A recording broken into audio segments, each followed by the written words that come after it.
Hello नमस्कार आदाब सलाम सत श्री अकाल केम छो कसे काय केरो हाल है केना छी यहाँ सब कैसन वाणी हाउ आर यू कैसे हैं आप लोग केमो नाचो मनक काम खम्मागनी हुकुम केमती अच्छंती की खबर। उम्मीद करता हूँ कि आप लोग बहुत अच्छे होगे, स्वस्थ होगे, दुरुस्त होगे और आपका समय बहुत मज़े में बीत रहा होगा। मित्रों, आज के इस वीडियो में एक विशेष व्यक्ति के कुंडली के बारे में चर्चा करने वाला हूँ, जिनकी जन्म तारीख 7 अगस्त 1969 का 8:55 सुबह में बिदार कर्नाटक का इनका जन्म है। एक बार फिर से कंफर्म कर लें, 7 अगस्त 1969 8:55 सुबह में बिदार कर्नाटक का इनका जन्म है। इनकी जिंदगी आखिर अब तक कैसी बीती, आगे कैसे बीतेगा, कौन सा ग्रह इनके लिए बढ़िया रिजल्ट देने वाला है तो कौन सा ग्रह खराब रिजल्ट देने वाला है, किस रत्न को ये धारण कर सकती है तो कौन सा रत्न इनको धारण नहीं करना चाहिए, किस ग्रह के समय में पूजा पाठ की आवश्यकता पड़ेगी तो किस ग्रह के समय में बिना पूजा पाठ का ही बढ़िया रिजल्ट मिल जाएगा। इन सभी विषय पर मैं चर्चा करेंगे। सबसे पहले आप कुंडली देख ही रहे हो, आप ये समझ लो कि इनकी कन्या लग्न की कुंडली है और वृषभ राशि है।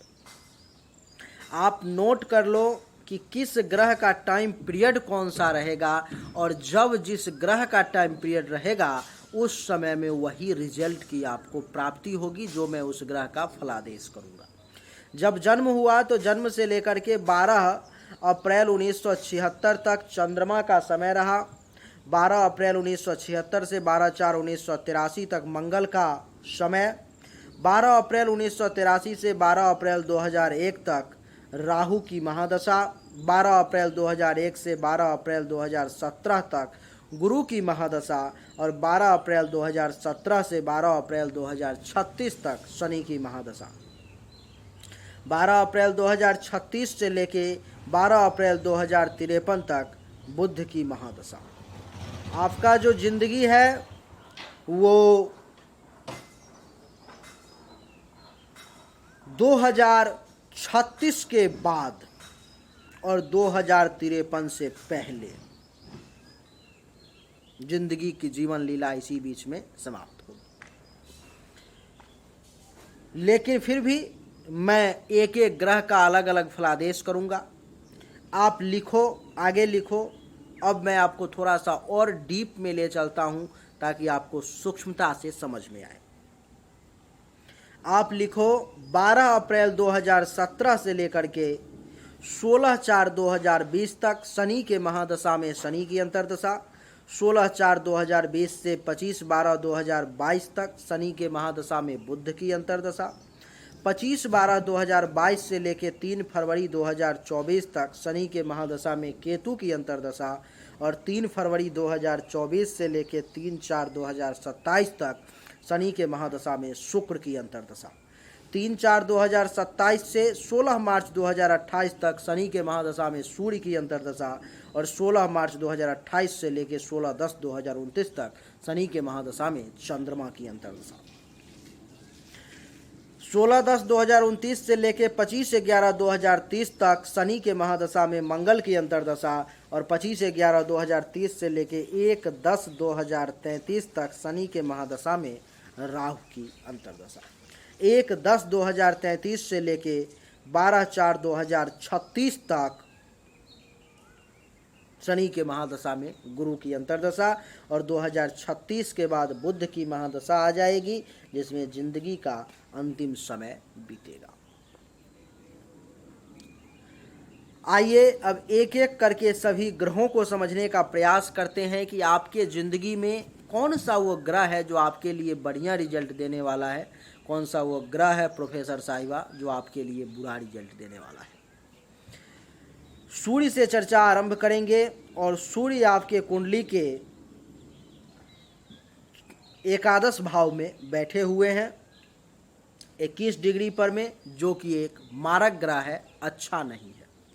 सूर्य का समय जब जब जिंदगी में आएगा या आया होगा तब आपको परेशानी का सामना करना पड़ेगा। जैसे में क्या, तो सूर्य के समय में लाभ कम मिलेगा, उपलब्धि की प्राप्ति कम होगी, मनोकामनाओं की पूर्ति में परेशानी, अगर कोई बड़े भाई बहन होंगे तो उनसे लाभ लेने में परेशानी, सीनियर्स के सपोर्ट में परेशानी, पुत्र वधू दामाद के सुख में परेशानी, और सातवीं दृष्टि पंचम भाव पर में तो संतान के सुख में परेशानी, विद्या और बुद्धि का सही इस्तेमाल ना हो पाना, उसका सही लाभ ना मिलना, यश में कमी का योग, चाहने वालों की संख्या भी जो है कम हो जाना, धर्म और मंगल कार्य में भी विश्वास की कमी अथवा बाधा आ जाना, पेट से संबंधित परेशानी का योग। और सूर्य आपके कुंडली के 12वें भाव का मालिक है, तो खर्चा ज़्यादा, सैया सुख में कमी, धन के हानि का योग, अस्पताल का खर्चा भी एक्टिवेट होना, ये सब आपको सूर्य अपने समय में देंगे। सूर्य के लिए जिंदगी में कभी भी आपको माणिक के नाम का रत्न यानी कि रूबी धारण नहीं करना है, नहीं तो आपके लिए वो नुकसानदेह रहेगा। सूर्य के बाद चंद्रमा की चर्चा करेंगे। चंद्रमा आपके कुंडली में 14 डिग्री पर में उच्च का बैठा हुआ है, लाभ का मालिक होकर के। चंद्रमा आपके लिए बहुत ही अच्छा है। चंद्रमा का जब जब समय जिंदगी में आपको मिलेगा, बचपन का तो जो समय निकल गया, लेकिन अंतरदशा में जो भी समय मिलेगा आपको चंद्रमा का, मान करके चलो कि उस समय में भाग्य का सपोर्ट मिलना, धर्म का पालन करना, तीर्थ यात्रा के योग, यश में वृद्धि, ससुराल से सुख के योग, संत महात्मा ऋषि मुनि ब्राह्मण के आशीर्वाद का भी योग आपको प्राप्त होगा। कहा गया है कि चलिए अब उस पर चर्चा नहीं करेंगे, नहीं तो फिर श्लोक और अर्थ बताने में समय लग जाएगा। तो ब्राह्मण, संत महात्मा ऋषि मुनि, इन सब के आशीर्वाद का योग मिलेगा आपको, इन सब का आशीर्वाद प्राप्त होगा, जिससे कई अलक्ष्य, कई परेशानी अपने आप टल जाएगी। चंद्रमा की 7वीं दृष्टि तीसरे भाव पर में, तो छोटे भाई बहन जूनियर्स से सपोर्ट की प्राप्ति होगी, अगर कोई छोटा भाई बहन होगा तो, नहीं तो उनके समान जिनको आप मानते होगे वहाँ से लाभ मिलेगा, सम्मान की प्राप्ति होगी। खुद के पराक्रम में वृद्धि, धैर्य का मजबूत होना, गुप्त शत्रु का नाश होना, पर्दाफाश होना, गले नाक कान से संबंधित परेशानी में कमी आना, भुजाओं में बल का एहसास होना, अपने पुरुषार्थ पर कुछ कर दिखाने का जज्बा आप में आना, ये चंद्रमा के कारण होगा। चंद्रमा एकादश भाव का मालिक है, तो चंद्रमा का जब जब समय जिंदगी में आएगा अथवा आया होगा तो आय में वृद्धि, लाभ के योग, उपलब्धि प्राप्ति का योग, मनोकामनाओं की पूर्ति का योग, बड़े भाई बहन सीनियर से सपोर्ट का योग, और पुत्र वधू और दामाद के सुख का भी योग चंद्रमा बनाएगा। तो चंद्रमा आपके लिए हर मामले में बढ़िया रिजल्ट देने वाला है।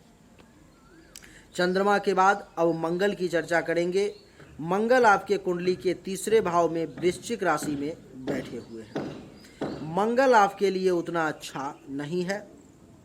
मंगल का समय जब जब जिंदगी में आएगा 13 डिग्री पर में है। मंगल के कारण आप पुरुषार्थी जरूर होगे, खुद के बलबूते पर कुछ कर दिखाने का ये कमाल का जज्बा आप में जरूर होगा, लेकिन बाकी मामलों में मंगल आपके लिए अच्छा नहीं है। मंगल आपको गुस्सैल भी बनाता है, जो आपके मैसेज में मुझे देखने को मिला। मंगल के कारण क्या क्या होगा, क्योंकि मंगल अपने घर में है और काफ़ी स्ट्रॉन्ग है, 13 डिग्री पर में है।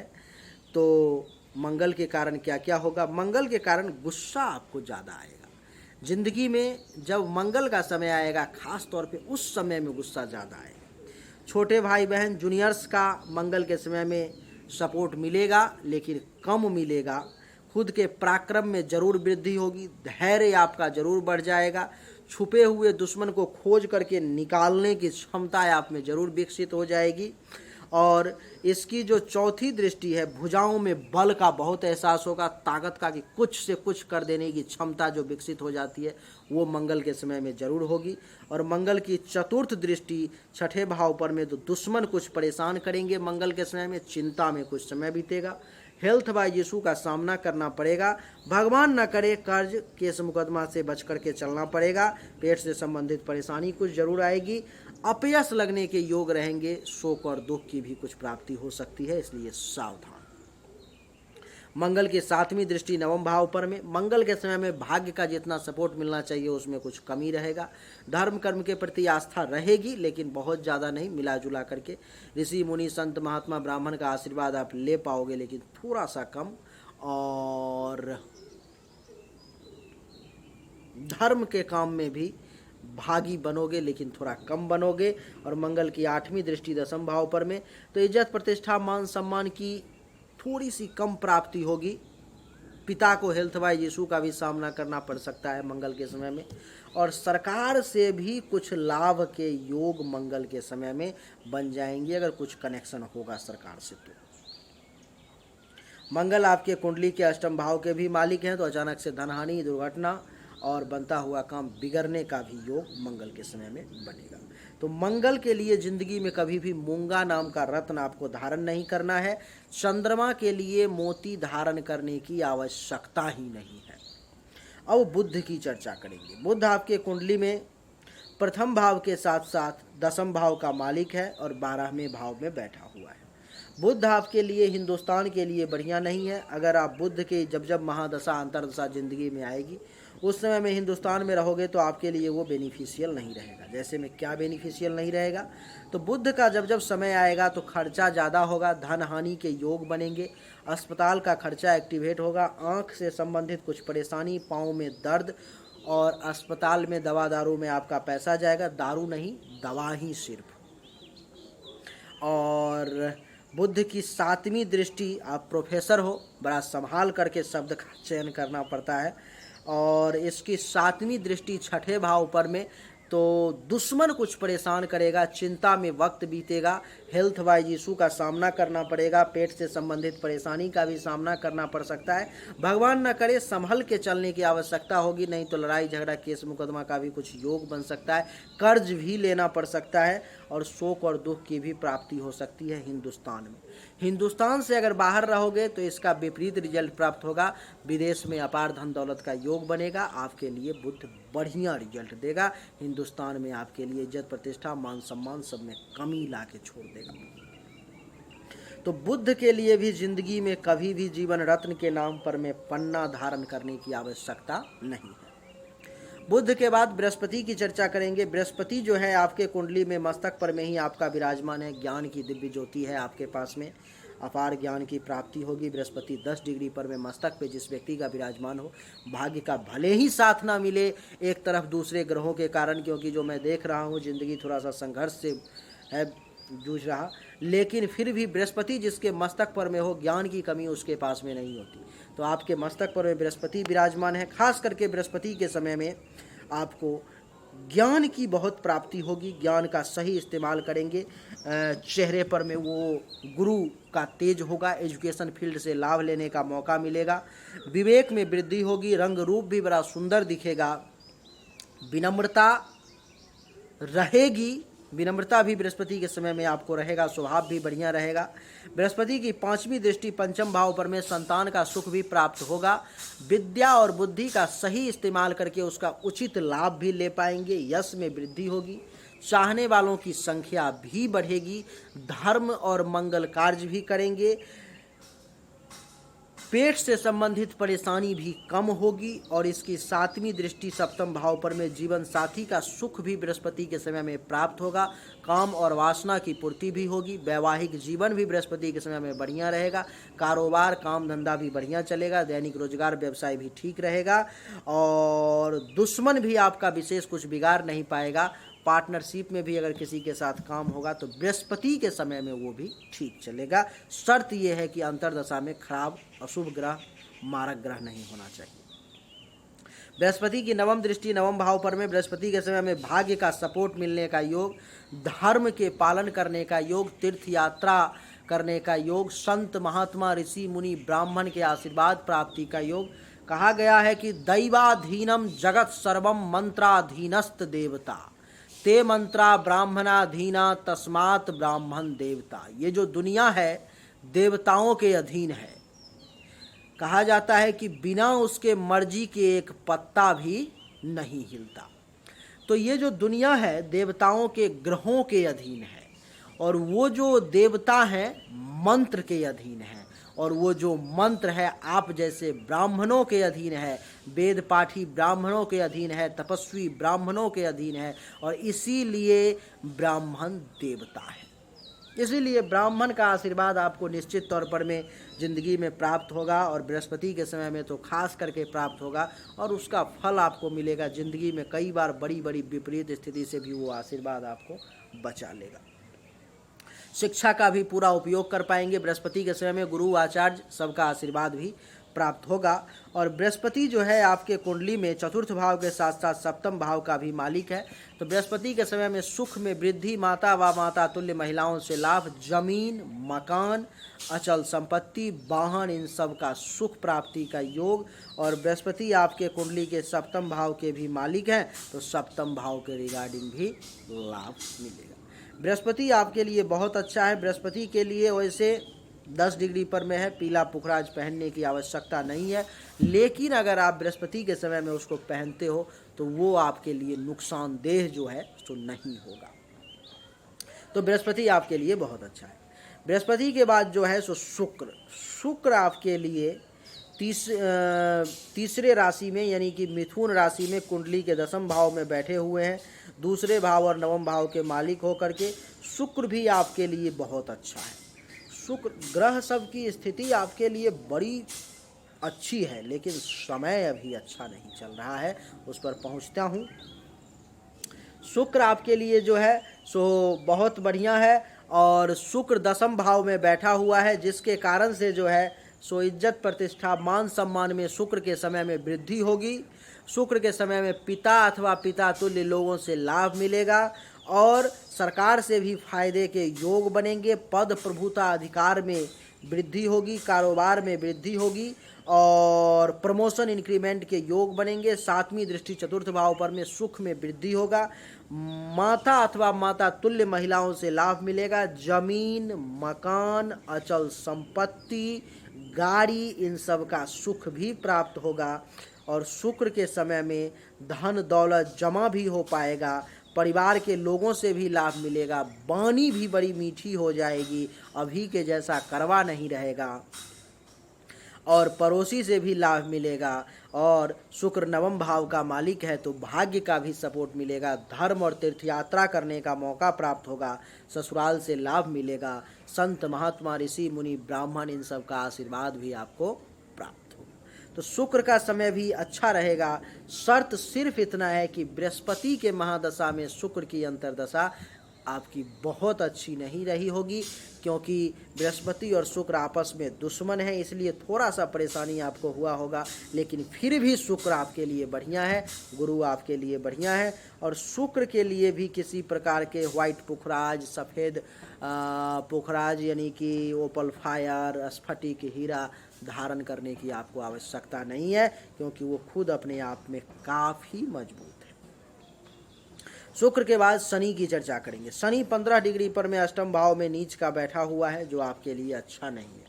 शनि का समय अभी आपके ऊपर में चल रहा है, और शनि का समय जब जब जिंदगी में महादशा, अंतरदशा, प्रत्यंतर दशा, सूक्ष्म अंतरदशा, प्राण दशा में जब जब आ जाएगा, शनि आपको तबाह कर देगा।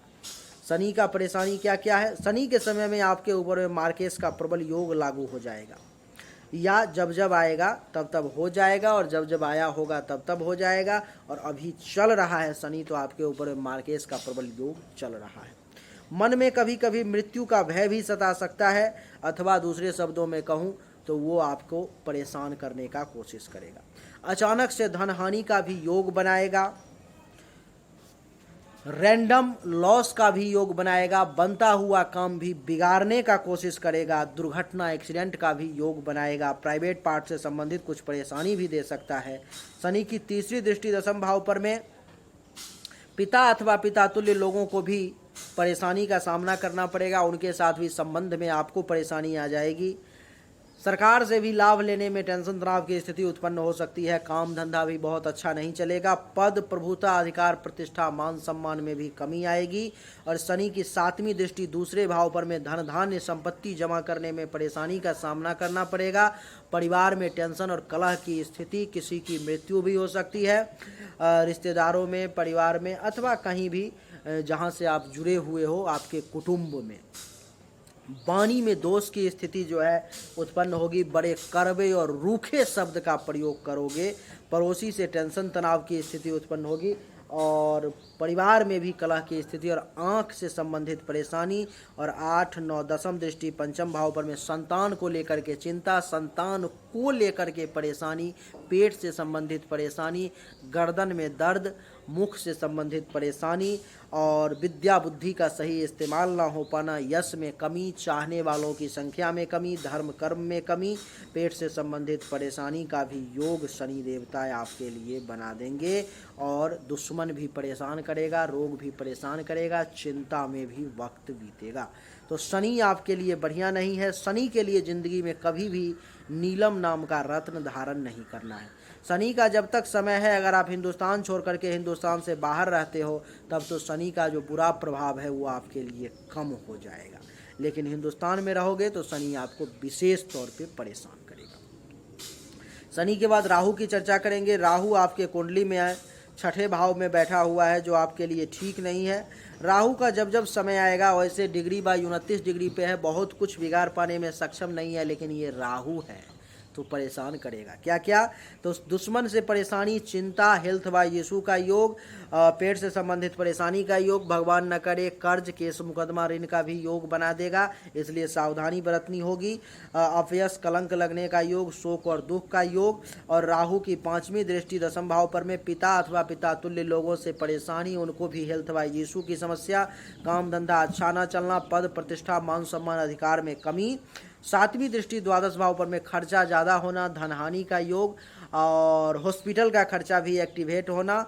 और 9वीं दृष्टि 2 भाव पर में वाणी में दोष की स्थिति, वाणी बड़ा रूखा करवा होना, परिवार में कलह की स्थिति, पैसा जमा करने में परेशानी का भी योग बना दे। तो राहु के लिए भी जिंदगी में कभी भी रत्न धारण नहीं करना है।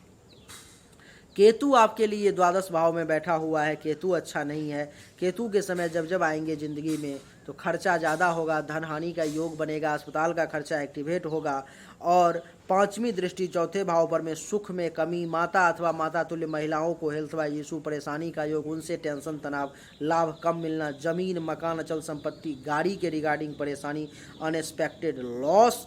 और छाती, हृदय, फेफड़े से संबंधित परेशानी। 7वीं दृष्टि 6ठे भाव पर पेट से संबंधित परेशानी, दुश्मन के द्वारा परेशानी, चिंता, हेल्थ बाय यीशु का योग, केस मुकदमा का भी योग, इसलिए सावधानी, अपयश, कलंक लगने का योग, शोक और दुख का योग। और 9वीं दृष्टि 8म भाव पर में अचानक से धनहानि का योग, मृत्यु का डर सताना और दुर्घटना होने का योग, अचानक से बनता हुआ काम भी बिगड़ जाने का योग। लेकिन विदेश में रहने पर में जितने भी निगेटिव ग्रह हैं वो आपको प्रभाव कम नुकसान पहुंचाएंगे और विदेश में लाभ देंगे। लेकिन अगर आप हिंदुस्तान में होगे तो आपके लिए जो बुरा रिजल्ट है वो बुरा ही साबित होगा। इस समय में आपका जो ग्रह चल रहा है शनि की महादशा में, बुध की अंतर्दशा चल रही है, जो पूरा 2022 में रहेगा, जो हिंदुस्तान के लिए बिल्कुल ही विपरीत है। आपका समय अच्छा नहीं है। इस समय में आपके लिए अगर आप चाहोगे तो आवश्यक सजेशन ये है कि शनि के मंत्र का 92,000 जाप, 9200 हवन, बुध के मंत्र का 36,000 जाप, 3600 हवन, दुर्गा सप्तशती का पाठ, रुद्राभिषेक, इतना अनिवार्य है अगर आप कर सकते हो तो, क्योंकि आपके ऊपर में मार्केश का योग चल रहा है। अगर नहीं कर सकते हो तो कोई बात नहीं, छोटा सा संकल्प करवा लेना है। और इस दोनों मंत्र का दैनिक अनुष्ठान तो नहीं हो पाएगा आपसे, एक आदमी के 2 आदमी के बस की बात नहीं है ये। लेकिन अगर नहीं सक्षम होगे तो क्या करोगे कि केवल संकल्प करवा करके और दैनिक रूप से शनि के मंत्र का नमो शं शनिश्चराय नमः और नमो बंग बुधाय नमः मंत्र का, क्योंकि वैदिक मंत्र अशुद्ध हो जाएगा शायद आपसे, तो इसीलिए इसी मंत्र का सहारा आपको लेना है। उम्मीद करता हूं कि बड़े ही क्लियर शब्दों में आप ही की तरह जैसा तीखा आप बोलते हो वैसा ही तीखा हमने भी बोलने का प्रयास किया, आपको सच से अवगत करवाने की कोशिश की। उम्मीद करता हूं कि उस सच को आप स्वीकार करोगे। और अगर आपको वीडियो पसंद आया तो इस वीडियो को लाइक करें, शेयर करें, चैनल को सब्सक्राइब करके एक बार फिर से आप सभी का बहुत बहुत धन्यवाद। Thank you so much. जय हिंद, वंदे मातरम, बोलिए राधे राधे।